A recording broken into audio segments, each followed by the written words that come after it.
Hi, you entrepreneurs. Today we have an interesting one. We have Pandr. We have Roxy and Phoebe. They are women of many hats. They do webinars, they do murals, they do podcasts. If you can think it, they've probably done it. So you're going to want to listen, you're going to want to subscribe, you're going to want to tell a friend. Have a great one. Welcome to the road to growth, success of an entrepreneur. We've raised the bar. Learn firsthand from successful business owners and create your own path to success. I'm going to show you how great I am. It's time to hit the road to growth with real estate agent Vinny SD. All right, so we are here with Roxy and Phoebe.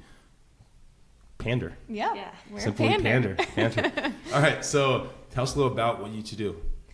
Well, I guess people always ask this in the beginning, like, what does Pandr stand for? And it stands for Phoebe and Roxy, so Okay. P and R. But yeah, we're working out of our headquarters here. We paint murals primarily, and we're based in San Diego, California. We are very passionate about the business side. We're both trained designers. We went to school for design and did that out of school. And then when we started our own business, we realized we had no idea how to run a business. So we now teach workshops and webinars, teaching other creatives how to make six figures doing what they love. We teach lettering workshops. We run our own podcasts, and we just started a nonprofit. So we have a lot going on. Wow. So how did that flow from the webinars, the podcast, to your own business? Like, was it fluid? We'll give you the Okay. timeline. Yeah, we do one thing at a time, but we do always start a new thing every now and then. Yeah, we definitely jump into it before, like, no one gives us permission. We just kind of have this idea and go for it and figure it out along the way. Yeah, never really have a plan. But luckily, it's all worked out. Definitely has been, there's been some rough patches, but we both went to school for graphic design, so have that background. And then Roxy's from San Diego originally. I'm from Philadelphia.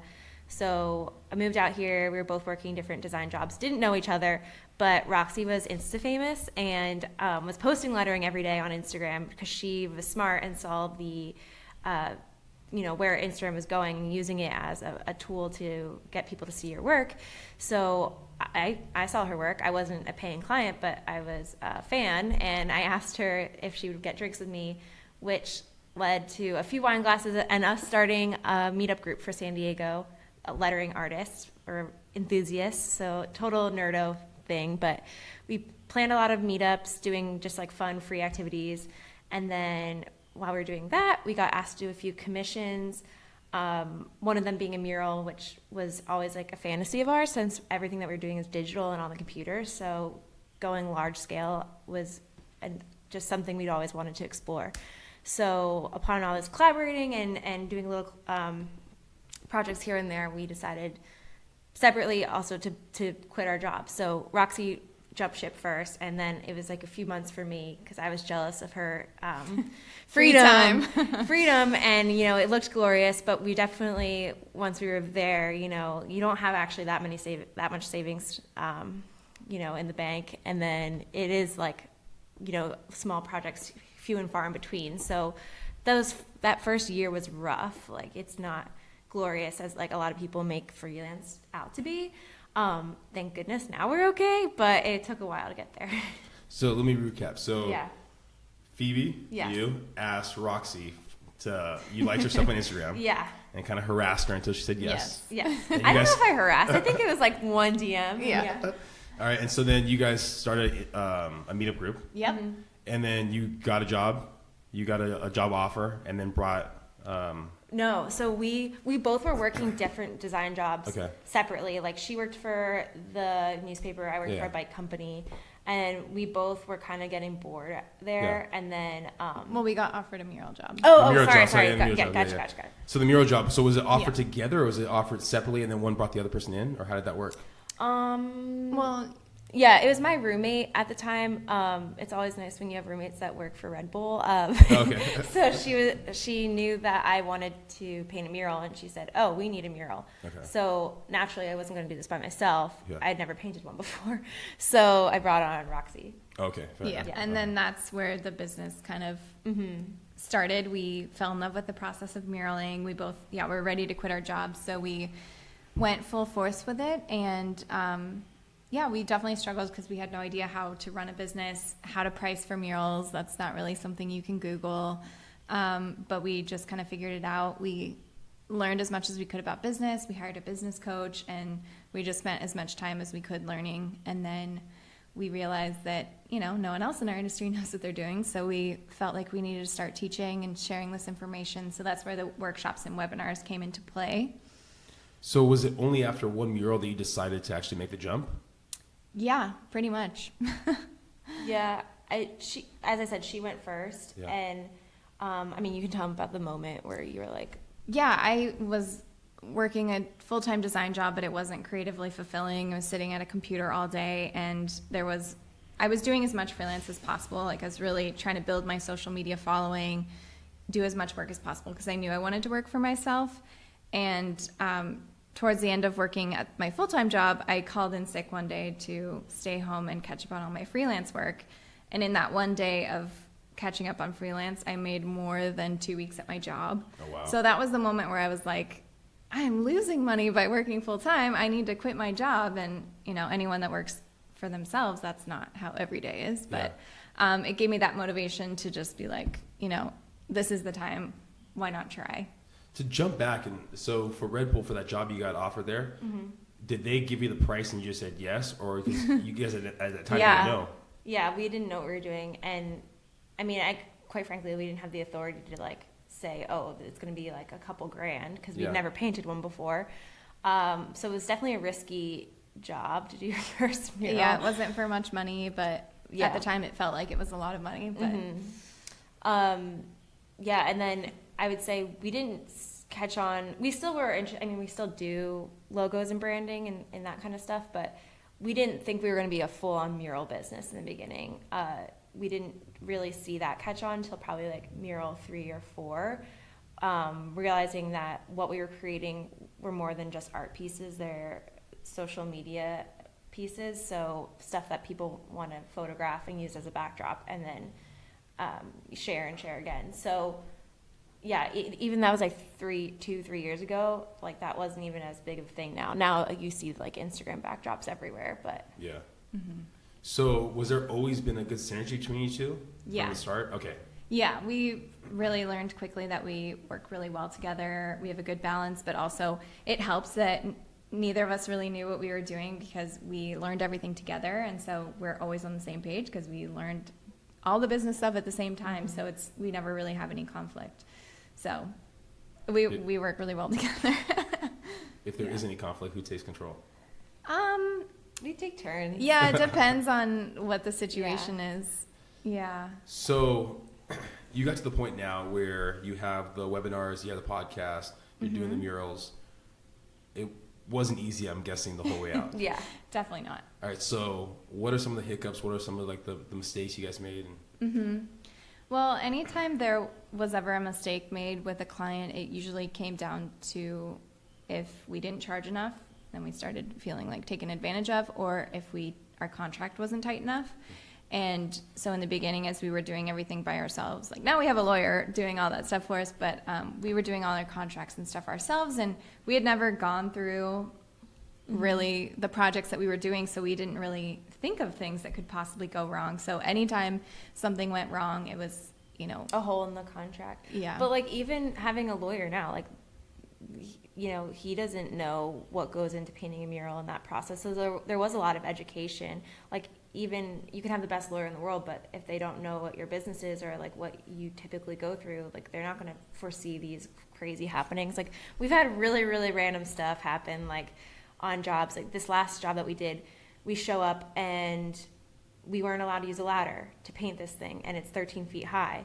You would feel like that was a normal ask to be able to use a ladder, but apparently it wasn't. So what was the reason behind it, do you know? Because it was in the daytime in the mall, and the mall manager was nervous about kids running into the ladder and hurting themselves. But even though there was going to be a barricade around us, and the whole thing that was advertised as this experience, we were supposed to be live painting during the day so people could see the mural go up, and it would be a whole experience.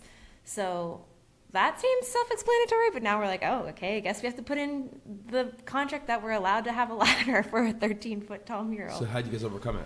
One stood on the other person's shoulders? Yeah, seriously. Well, so this job was in Boston. We had taken a red-eye flight. We only had 2 days to paint it because it was put on top of a different trip. And she said we couldn't paint during business hours, so we had to come back at 9 at night. So after taking a red-eye flight, then being like, okay, well, now we have to turn into nocturnal people and paint all night. So we had to start painting at 9 p.m. We painted the first night until 3 a.m. And about 10 p.m., all the lights shut off in the mall. So that was the second challenge. We had to learn how to see in the dark. And it was pretty exhausting, but we were able to get it done in less than 24 hours. How'd you get that job in Boston? Because you're We travel a lot. Okay. Yeah. We have a goal of painting a mural in every state. So we get asked to speak at conferences, and whenever we go to a different state or city, we do outreach to get jobs. And this job was actually through Tilly's. They are based here in Orange County, but so it wasn't actually Tilly's fault about the ladder. It was the mall that was having us. But yeah, Tilly's is expanding to the East Coast, and no one knows who they are. So they wanted us to do a mural for their new store. Help get the word out. Yeah, and we're going back for opening day to do some live lettering stuff. But yeah, so our clients take us all over. Yeah. So with you having like not the right attorneys, I guess, when you first started, and not having the information, have you kept those same attorneys, or are you, when you hire a new attorney, do you lay out your whole business plan, business strategy, or how does that work now? We've had the same attorney for the last year-ish. We were doing it all ourselves. Luckily, I have like a family friend that's pretty well-versed. Well, she is the lawyer. But it got to the point where she was uncomfortable because she's not, barred in California. So like legally, that's not a good thing. And then also we feel bad, like literally calling her. Our jobs just got crazier and crazier, and the contracts get crazier and crazier. So the bigger the client, the longer the contract, the more crazy, gnarly stuff in there that we're not able to read. And we didn't feel comfortable signing off on something, not knowing what's hidden in there. So, that came to the point. And then, going around and interviewing lawyers, like that's something I'd never thought we'd be doing. And then, but it was kind of an easier process than we thought. Like when you sit down with someone and give them the spiel about our crazy business, like, are they receptive to female muralists? That would be the number one question. And it was pretty easy to get set up with our attorney. It definitely took some time for him to understand what we do. And even still, we keep branching out into different industries. Like now we're doing a lot of sports teams, and their contracts are totally different than other stuff. So there's continually new stuff that we're having to Has there been kickback you're talking about when you're interviewing the attorneys and talking about two female muralists? Has there been a lot of kickback in that idea? Yeah. Well, the first lawyer that we met with, I would say he wasn't like outwardly condescending, but like just didn't get it. He's like, oh, so you guys like go around and like tag like street artists, and we're like, we probably wouldn't be able to afford a lawyer or would care about that if we were just going around tagging random business. So that was just like immediately like an eye roll. And then, I mean, he was nice, but I don't know. He was also like from the 1970s. He was like wanted us to fax all of our information over, and we're like, no, we're in 2008. Digital people. It was like 2018. Like we gotta get these emails off fast. So that wasn't going to be a good fit. But yeah, we definitely like get weird sexist remarks being two female painters and business owners, and we are really open about money. A lot of our talks are about money, and some people don't like women talking about money, but we think it's important. It's funny when you look at these different cultures or different companies. We did an interview with, I did an interview with So Loca. She does a lot of outfits for costume design and like that. Oh, cool. And most people in that industry, right, if you do something that's very provocative, they kind of tell you, come on, do you really want to do it that provocative? Right. And she goes, I do no judgment here. I'll make it as provocative as you just want it. But it's like, and you in that field, like it might be so different for women to actually be the muralist. Yeah. So what other hurdles have you guys overcome in like getting to the point you're at now? Anything else? Yeah, the sexism is like top of mind. That's why we started the nonprofit too. Okay. So it's called Ladies Who Paint, and that was a hurdle in itself. Starting a nonprofit, it's a little crazy. It's a lot of paperwork that you don't really know what you're signing off on. But we started it because on Instagram we see a lot of these feature accounts featuring men, and it's the same in muraling world, which you wouldn't think like the arts are so liberal and they seem like they'd be an equal opportunity Progressive. place. Yeah, progressive. But we felt like the women weren't being featured as much as they should be, and so started this account. And then people were really excited about it, and then we took part in our first mural festival, and we were like one of just a handful of women, so like within 40 artists. So we thought that was really weird, and it was just poorly run. So of course Roxy and I were like, we could do this a lot better. This is like something we want to do. So we flew back to San Diego and just started planning immediately, and just wanting to make this amazing experience so we're having 10 female muralists come in to San Diego this fall. From 5 countries. From 5 countries, Oh, wow. yeah. And then obviously a few within the U.S. And yeah, each going to be painting a mural, and then just giving them like a great, wonderful week in San Diego. Yeah, they're gonna each paint a large-scale mural in East Village neighborhood. So it's gonna transform the neighborhood, create this big outdoor gallery, and for this all expenses paid trip, they're donating their artwork to our community. So we're really excited about it. To jump back on the nonprofit, like is it to fight sexism in the industry, or? Yeah, we want to empower female artists and give more exposure to them, and just show that there are so many amazing women out there. So for mural festivals, it's exactly that. You get invited to go paint a mural in a different city. It's all expenses paid. And we did our research, and the most females ever in a mural festival was 30% of artists, which we think doesn't really make sense for how many amazing female artists there are. Why not 50%? Yeah. Has it always been a male dominated like industry? Or how long has muraling been in like the popular culture? That's a good question. I don't know the history history of muraling, seems but to stem from graffiti, which Yeah. is a male dominated industry. But as far as art, like, as far as the people we've met, it seems very like there's a ton of women, but just getting the features and the recognition and the invitations to these mural festivals, I think, is heavily skewed. And we had someone comment, I like talking about this, we call it the troll, which we've already talked about on another podcast, and then someone tried to debate this, but a troll mentioned, well, it's just because the women aren't as good, that's why they're not getting featured. And we're like, what? How does that make any sense? So crazy. Yeah, no, it's well, I won't touch that. No, it's for me. I'm probably not the best when I can see one mural to the next mural. I bet there's some people that have that, but it almost seems like, at least from the artists and the artwork I've seen, it's more about the meaning or the feeling that you get behind it. Exactly. Yeah. So Yeah. If you could look at your guys' younger selves getting into the business or getting into the mural business, the artwork, or maybe someone else is looking to get into it, like what kind of advice would you give them? I would say to really know your value. As creatives, we get really have a lot of guilt and weird bad feelings associated with monetizing our work and we sell ourselves short. So I think it's really important to understand the value that you're bringing to the world, your clients, and to price fairly, because just because you're happy and fulfilled doing the work doesn't mean you shouldn't be compensated for it. And I would love to see a lot more successful artists and designers and creatives out there rather than people struggling and not charging what they should. We're trying to combat the starving artist stereotype, because it's certainly something we've dealt with growing up, and it just sucks to push college students or anyone away from getting a career in the arts because they think they're not going to make money. Like, that's I think the world's missing out on a lot of potentially amazing artists. How do you define, or how do you put a value on your art? Because I would think that it's all in the perception of the value.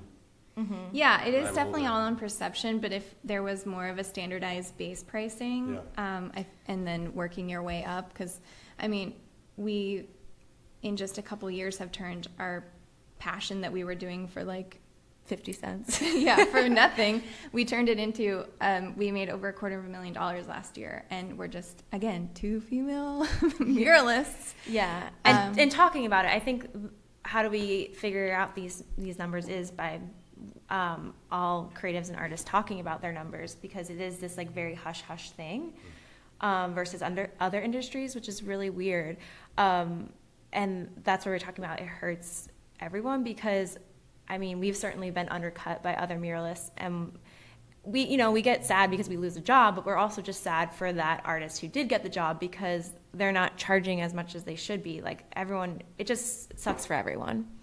Yeah, people undercut. Is there ever going to be a way that you could use some sort of algorithm to decide the value of it, or is that like way in the future, not even possible? Yeah, I mean, we're trying to. We price based on square footage because that's something that's easy for people to digest and understand. Makes And sense. so when we're painting something for 60 a square foot and someone else is doing it for 10, it's like that's just such a huge disparity that we're hoping to shrink that a bit. Yeah. Just by talking about it. Yeah, it's definitely I think a tough field to be Yeah, part of. Is definitely. there so when you put bids out for murals, or do they come to you now? Because you guys have Yeah. a big Instagram following, you're reach out people, but do they come to you now? And Yeah, it's most of our clients are coming to us now. In the beginning, we were doing a lot of outreach, and it was mostly getting jobs through outreach. Which is a nice shift once you've been in it for a little bit.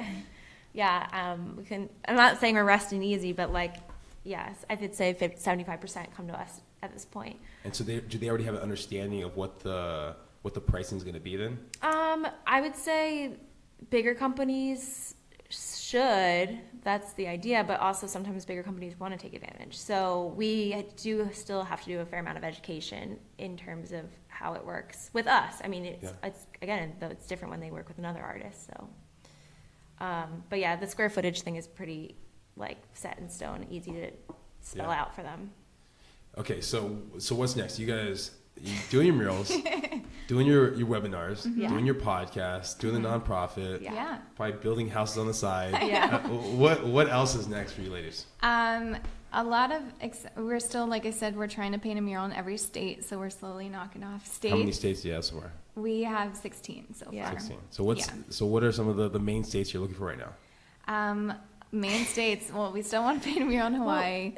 Hawaii for sure, yeah, and Florida, and all warm places. That's why it's hard. We have to be strategic. Like, we can't paint up north unless it's inside during the winter. But the East Coast, I feel personally offended that we haven't gotten more on the East Coast. We only have Pennsylvania and Massachusetts at this point, and they're all so close together, so we could just easily do like a road trip down and hop along them. So we have a decent following in other states. So Nice. so if they could follow you, if they wanted to reach out to you if you're a mural, knew someone that wanted a mural, what's the best way? Well, Instagram for sure. We have 75 different Instagrams. But Pandr. Pandr Design Co. Pandr Design Co. Okay, so no, I've been asking you. So you have so many different Instagrams, is it because you built this following base to like Pandr? Is that what it is? And comment on it? Yes, Is that what it is? that's how it works. Yeah, we just have so many It's an projects. easy way to get 5 likes. It's funny. There's a lender. I'm not going to say the lender's name, but they have. And I'm not going to tell you if it's a guy or a girl. Yeah. But they have a couple different people, fake gosh. profiles, and so they'll comment on there, and then they'll Oh my gosh. re-comment on it, and so they're talking to themselves on it to Oh go. my I'm gosh. like, just really Too weird. much work. I know, it's really weird. That's so Or just funny. find real people. Yeah. So funny. Okay, so you want to do the murals in those other states? What else? What else? We are working on a book right now, Oh, wow. which is very exciting, but that is a long process. It'll probably take like 2 years. Yeah, we're learning a lot about the publishing industry, and that's a whole monster. So do you have like a ghostwriter, or do you write it like take turns writing chapter to chapter? How's We it work? haven't done any writing yet, Okay. except for the proposal. We're in very early talks. We have a book agent, and Okay. that's about it. Well, And we're in talks with the publisher, so we'll see what happens with that. What's the book going to be about? it'll be about murals and how to paint them yourself. Yeah. Oh, wow, okay. Yeah. And then are you gonna have like, I don't know, like a how-to aspect of it too? Yeah. And, okay. Yeah, Kind of like a cookbook, but making it easy for you to do it at home. Oh, I'm a horrible artist, so that's probably not Well, gonna be that's what we're trying to combat. Like, everyone has a little creative touch, and with Phoebe and Roxy's book, it's possible for everyone. yeah, exactly. I can do with anyone a cube. That's the closest I have with artwork right there. Hey, A cube. that's Yeah. pretty good. Yeah. All right, perfect. So again, how can people get a hold of you if they're looking for a mural to be done here locally or anywhere else? And you guys go We overseas go everywhere. too. Yeah. Yeah. Yeah. We painted in Australia. Oh, there we go. We're painting Nice. in Tasmania. Yeah. So our website, panderdesignco.com. If you're interested in donating to our nonprofit, that's ladieswhopaint.org. And I You think can find everything else from there. we have just too many platforms. Yeah. But thank you so much. Yeah, You're thanks very for welcome. having us. Hopefully all you guys got some good information here. If you're in the art industry, just know your value. I think that's one of the biggest things you can take away from this. Know your value. Thank you again, Phoebe and Roxy. Listen to them. Subscribe to their stuff. You'll probably see them across the street. You'll see them on Instagram. You'll see them on webinar. You'll see them anywhere out there. You'll probably come across their Pandr. All right. Have a great one, guys. Thank you for listening to The Road to Growth, Success of an Entrepreneur. Please like, subscribe, and stay connected. Visit www.vinnySD.com. Yeah, I created a website. Hope to see you again next week. Team Vinny SD, signing off.